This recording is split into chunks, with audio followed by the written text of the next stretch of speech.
அஸ்ஸலாமு அலைக்கும் வரஹ்மத்துல்லாஹி வபரகாத்துஹு. வணக்கம். நாம் இறுதி வகுப்பில் ஒருங்கமை சமன்பாடு சம்பந்தமான விடயத்தை பற்றி படித்திருந்தோம். இன்று இந்த பாடத்தினுடைய இறுதி தலைப்பு தான் இருபடி சமன்பாடு. அப்போ இருபடி சமன்பாடு என்ற விடயத்தை பார்த்தோம் என்று சொன்னால் இந்த அலகு முற்றுமுழுதாக முடிவடையும். ஸோ இந்த இருபடி சமன்பாடு என்று சொன்னால் பிள்ளைகள் இதற்கு ஒரு வடிவம் ஒன்று இருக்கு. ax வர்க்கம் சாக bx சாக c சமன் 0. இதுதான் இருபடி என்று சொன்னால் x இன் பவர் 2ஆக இருந்து 3 உறுப்புகள் அல்லது 2 உறுப்புகள் வரலாம், சமன் 0 வரணும். அப்படி வரும்போது இருக்கக்கூடிய சமன்பாடு தான் இருபடி சமன்பாடு. இந்த இருபடி சமன்பாடை காரணிப்படுத்தின அவங்களே சொல்றாங்க, ஒன்று a இன்னொன்று b என்று சொல்லப்படுது. அப்போ a தர b 0 என்று சொன்னால் a சமன் 0 அல்லது b சமன் 0 என்று எழுதப்படும். அப்போ இந்த விதியை வைத்து கொண்டுதான் இன்றைய வகுப்பை நாம் தொடங்க இருக்கின்றோம். ஸோ இந்த முதலாவது கேள்வியை பார்ப்போம். இது சம்பந்தமான ஒரு சிறு கேள்வி, பகுதி 1ல் வரக்கூடிய சில வினாக்களை பற்றி பார்ப்போம். தீர்க்குக என்று இவ்வாறு வரும்போது அப்போ 2 கோவைக்கும் இடையில எப்போதும் பெருக்கல் அடையாளம் இருக்கும். ஸோ கட்டாயம் இந்த 2 கோவைக்கும் இடையில பெருக்கல் அடையாளம் இருந்தால் இது a என்று எடுத்துக்கொள்ளணும், இது b என்று எடுத்துக்கொள்ள வேண்டும். a தர b 0 என்றால் a சமன் 0 அல்லது b சமன் 0 என்ற தியரி அடிப்படையில் xi 2 சமன் 0 அல்லது xi 5 சமன் 0. அப்போ 2 கழிப்பட்டா அங்கே போனால் கூட்டுப்படும், 5 கழிப்பட்டா சமனுக்கு அங்கால போனால் கூட்டுப்படும். அப்போ எக்ஸின் பெருமானம் 2, எக்ஸின் பெருமானம் 5 என்று வரும். இதே போன்று இன்னும் ஒரு கேள்வியை பார்த்தீங்க என்று சொன்னால் இந்த அமைப்பில் வந்தால் ஒரு உறுப்பும் ஒரு கோவையும் வரும்போது இந்த உறுப்புக்கும் கோவைக்கும் இடையில எப்போதும் பெருக்கல் அடையாளம் இருக்கும். அப்போ a தர b 0 என்றால் x சமன் 0 அல்லது x ஆக 3 சமன் 0. அப்போ 3 கூட்டுப்படுது, அங்கே போனால் கழிப்பட்டா 0லிருந்து 3 போனால் மறை 3. அப்போ தீர்க்குக என்றால் எக்ஸை அடைப்பால நீக்கின இருபடி, எக்ஸ் வர்க்கம்ங்கிறது இருபடி. அப்போ எக்ஸுக்கு 2 விட வரும், அந்த 2 விடையில் 1 0 மற்றது மறை 3ஆக இருக்கும். அப்போ இப்படி ஃபார்மேட்டில் வரும்போது பார்ட் 1க்கு இந்த இப்படியான கேள்விகள் வரும். ஸோ இந்த அமைப்பினூடாக செய்து கொள்ள வேண்டும். மேலும் சில பயிற்சிகளை பற்றி பார்ப்போம். பயிற்சியான 3வது கேள்வியை பாருங்க. ஒரு 2 கோவை இருக்கு, 2 கோவைக்கும் இடையில எப்போதும் தர அடையாளம் இருக்கும். ஸோ xi 1 சமன் 0 அல்லது 2xi 1 சமன் 0. அப்போ 1 கழிப்படுது, சமனுக்கு அங்கால போனால் கூட்டுப்படும். அப்போ எக்ஸின் பெருமானம் 1 என்று வரும். அதே போன்றுதான் 1 கழிப்படுது, அங்கால போனால் கூட்டுப்படும், 2 பெருக்கப்படுது, அங்கால போனால் பிரிப்படும். அப்போ எக்ஸின் பெருமானம் அரை. அப்போ 2 விட வரும் எக்ஸுக்கு, 1 நேர் 1 மற்றது அரை என்று கிடைக்கும். இதே போன்று 4வது பார்த்தா 2 உறுப்பு வருது. நம்ம 9ஆம் ஆண்டில் படிச்சிருக்கோம். a வர்க்கம் சய b வர்க்கம் ஃபார்மேட்டில் இருந்தால் ஒன்றை கழித்தலாகவும் இன்னொன்றை கூட்டலாகவும் எழுதி கொள்ள வேண்டும். அப்போ அந்த வடிவத்தில் இருப்பதனால x வர்க்கம் 16 4 வர்க்கம் என்று எழுதலாம், சமன் 0. வர்க்கத்தை மறைத்தீங்க என்று சொன்னால் ஒன்றை கழித்தலாகவும் இன்னொன்றை கூட்டலாகவும் எழுதி கொள்ள முடியும். அப்போ a தர b 0 என்றால் xi 4 சமன் 0 அல்லது x ஆக 4 சமன் 0. அப்போ 4 கழிப்படுது, அங்கே போனால் கூட்டுப்படும், 4 கூட்டுப்படுது, அங்கே போனால் கழிப்படும். அப்போ எக்ஸின் பெருமானம் 4, மற்ற எக்ஸின் பெருமானம் மறை 4. அப்போ 2 தீர்வுகள் வரும், ஒன்று நேர் 4 மற்றது மறை 4. இப்படியான வடிவத்தில் வந்தால் தெளிவாக விளங்கி கொள்ள வேண்டும். 4 ஒரு சதுர எண், 1 ஒரு சதுர எண். 4 2 வர்க்கம் எக்ஸ் வர்க்கம் அப்படியே இருக்கு, 1ங்கிறது 1 வர்க்கம் சமன் 0. இப்போ வர்க்கத்தை மறைத்தீங்க என்று சொன்னால் 1 2x ஆக 1 ஒரு காரணி என்றா, மற்றது 2x ஆக 1 என்று வரும், சமன் 0. அப்போ a தர b 0 என்று சொன்னால் பிள்ளைகள் 2x ஆக 1 சமன் 0 அல்லது 2x ஆக 1 சமன் 0. 1 கழிப்படுது, அங்கே போனால் கூட்டுப்படும். அப்போ 2x சமன் 1. அப்போ 2 பெருக்கப்படுது அங்கே போனால் பிரிப்பட்ட எக்ஸின் பெருமானம் அரை என்று வரும். அதே போன்றுதான் ஒன்று கூட்டுப்படுது அங்கே போனால் கழிப்படும்.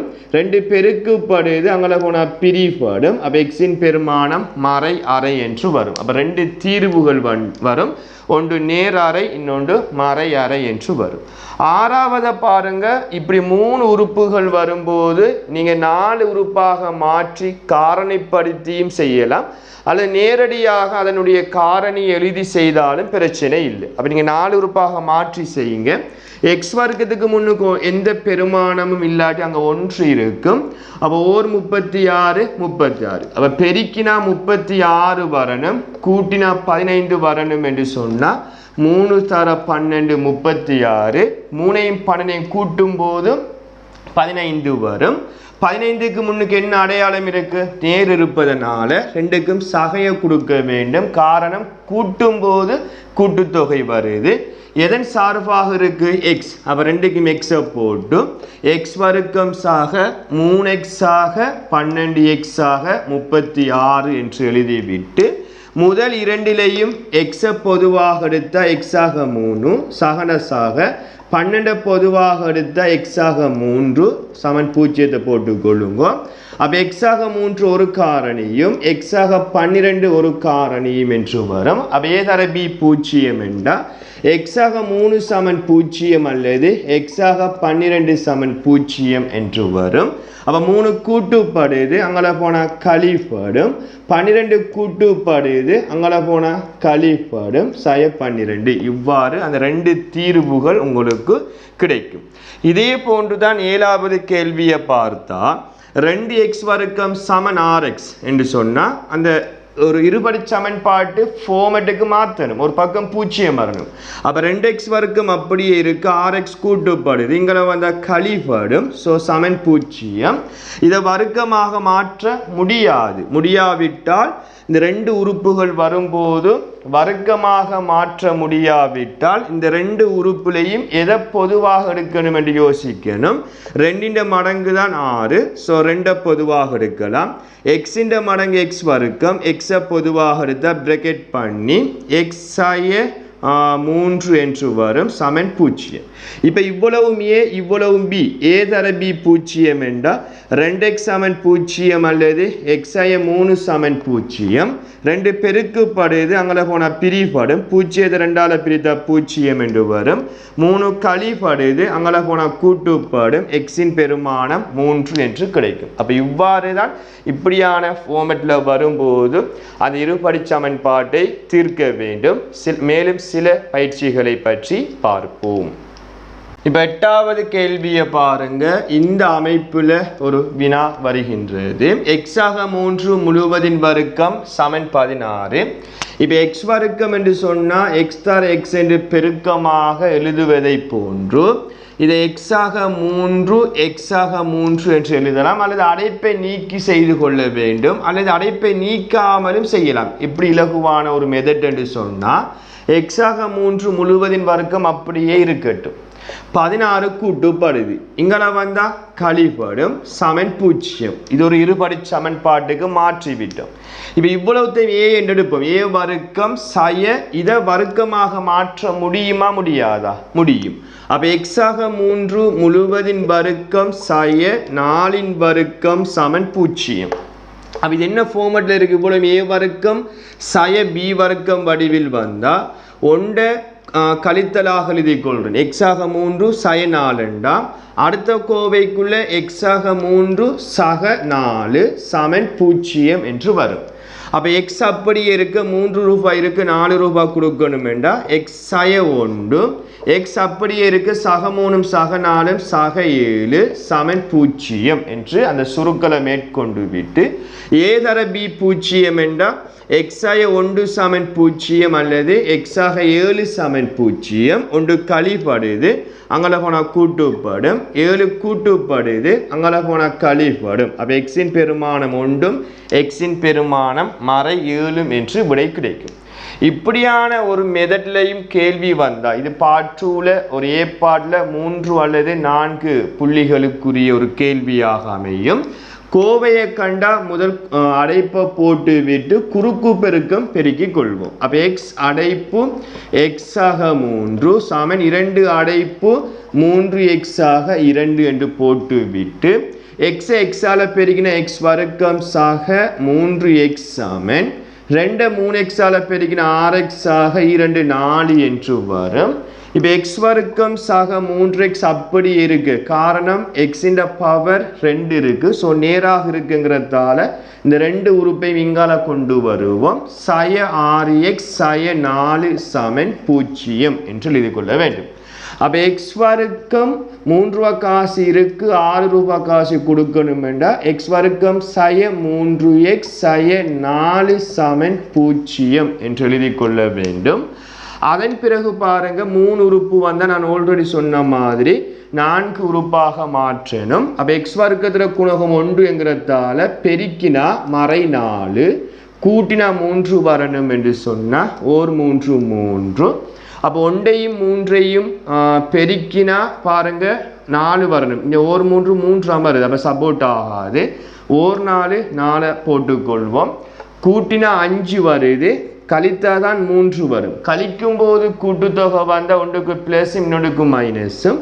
அப்போ கூடியதுக்கு மைனஸ் குறைஞ்சதுக்கு ப்ளஸை போட்டு எக்ஸ் ஆர்ஃபாக இருக்குது, ரெண்டுக்கும் எக்ஸை கொடுத்தீங்கன்னா எக்ஸ் வர்க்கம் நான் சிறிய பெருமானதை ஃபஸ்ட்டு சொல்கிறேன் சய 4x ப்ளஸ் 1x சய 4 சமன் 0. அப்போ முதல் 4லையும் 2 அந்த முதல் 4 உறுப்பாக மாற்றிவிட்டு முதல் 2 உறுப்புலையும் எதை பொதுவாக எடுக்கணும் என்று யோசித்தீங்கன்னா எக்ஸை பொதுவாக எடுத்த எக்ஸாய 4 சகண்டஸாக இந்த 3ஆம் உறுப்புலையும் 4ஆம் உறுப்புலையும் எதையும் பொதுவாக எடுக்க முடியாது. ஸோ 1 பொதுவாக எடுத்தால் மீண்டும் எக்ஸாய 4 போட்டு சமன் 0. அப்போ எக்ஸாய 4 அடைப்பு எக்ஸாக 1 சமன் 0 என்று வரும். அப்போ ஏ தர பி 0 என்றால் எக்ஸாக 4 சமன் 0 அல்லது எக்ஸாக 1 சமன் 0. அப்போ 4 கழிப்படுது, அங்கே போனால் கூட்டுப்படும், 1 கூட்டுப்படுது, அங்கே போனால் கழிப்படும் என்ற அந்த விடையை நீங்கள் பெற்றுக்கொள்ள வேண்டும். அப்போ இவ்வாறு தான் இப்படியான பின் அமைப்பில் வரக்கூடிய கேள்வியை இருபடி சமன்பாட்டு ஃபார்மெட்டுக்கு மாற்றி அந்த விடையை கண்டுபிடிக்கணும். அப்போ இவ்வளவு தான் இருபடி சமன்பாடு. அப்போ இங்கே சொல்லப்பட்ட அனைத்து விடயத்தையும் உங்களை கோப்பில் நோட் பண்ணிக்கொள்ள வேண்டும். இது சம்பந்தமான வேக் சீட் குழுமத்தினூடாக தரப்படும். அந்த வேக் சீட்டையும் அடுத்த வகுப்பு எப்போது இருக்கின்றதோ அதற்கிடையில் செய்து அனுப்பிக்கொள்ளுமாறு கேட்டுக்கொண்டு அடுத்த வகுப்பில் புதிய தலைப்பினூடாக உங்களை சந்திக்கும் வரை விடைபெற்று செல்கின்றேன். நன்றி, வணக்கம்.